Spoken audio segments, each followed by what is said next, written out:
Seigneur. Là je suis dans une plage à la frontière du Québec et des États-Unis et j'observe, j'entends le vent. Et tout à l'heure je pensais justement à la parole de Dieu. Tu entends le vent, tu ne sais ni d'où il va ni d'où il vient. Il en est de même pour celui qui est né de l'esprit. Au même moment le Seigneur me faisait apparaître un aigle qui volait dans le ciel, le maître du temps et des circonstances. Et ensuite le Seigneur me faisait repenser à un flashback.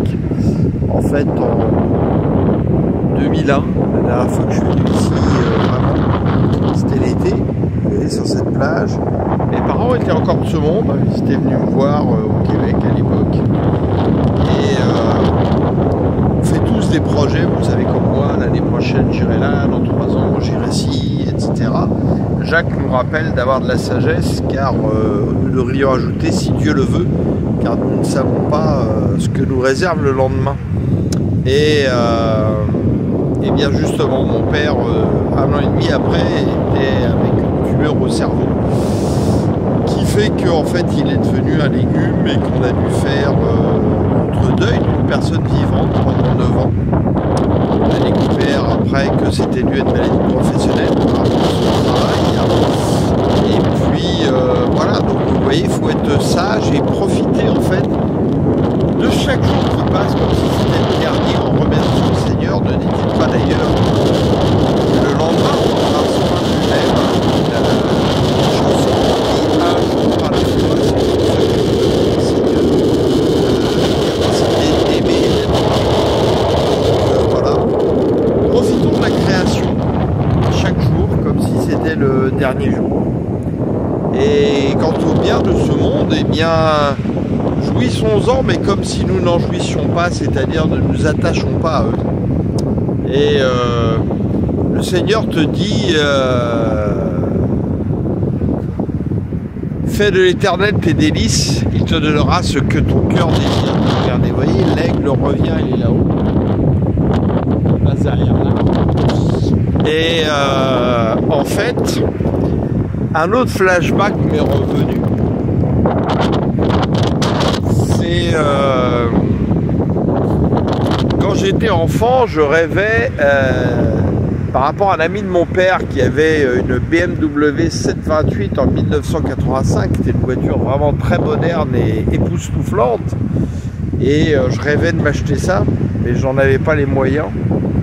Et puis, bien des années plus tard, en 2001 justement, j'ai pu en acheter une d'occasion.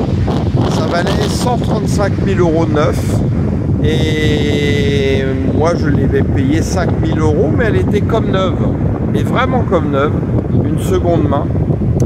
Et on réalise là justement parfois la bêtise de mettre 135 000 € dans une voiture qui en fait la même affaire à 5 000 €, voilà, te donne exactement le même plaisir. Et cela me rappelait également justement quand je repensais tout ça à la parole qui dit que Dieu a fait le pauvre et Dieu a fait le riche. Et parfois Dieu a fait le riche pour qu'un pauvre puisse profiter, quand le riche lui aura marre de ça et qu'il jettera ça comme s'il ne mesurait pas la capacité de l'argent, qu'un pauvre puisse en profiter. Voilà, vous voyez, tout ça, quand on y réfléchit, la sagesse de l'Éternel n'est pas notre sagesse. Et puissions-nous justement remercier le Seigneur, lui rendre grâce de tout ce qu'il fait pour nous et de profiter de chaque jour, oui, de chaque jour, vraiment comme si c'était le dernier, en adorant le Seigneur, en le remerciant pour tout ce qu'il fait. Dieu parle tantôt d'une manière, tantôt d'une autre. On voit justement que nous recevons beaucoup plus que nous le croyons. Hein, vous voyez, par exemple, là je parle, j'entends, je vois, je marche, mes 2 jambes fonctionnent, d'autres sont dans des hôpitaux aujourd'hui, ils souffrent, ils ont des cancers, certains sont nés sans jambes, sans bras. Vous voyez, on a des choses qu'on ne réalise pas. Mes 2 enfants ne sont pas alcooliques, ils ne sont pas drogués, ils sont en bonne santé. Vous voyez, donc on a des milliers de raisons de remercier le Seigneur, de le louer. Et croyez-moi, plus nous avons cette relation de cœur à cœur avec le Seigneur, plus, je dirais vraiment, nous sentirons sa présence autour de nous. Nous le vivrons sans arrêt. Vous voyez, là on cherchait par exemple un véhicule pas très cher, un deuxième véhicule.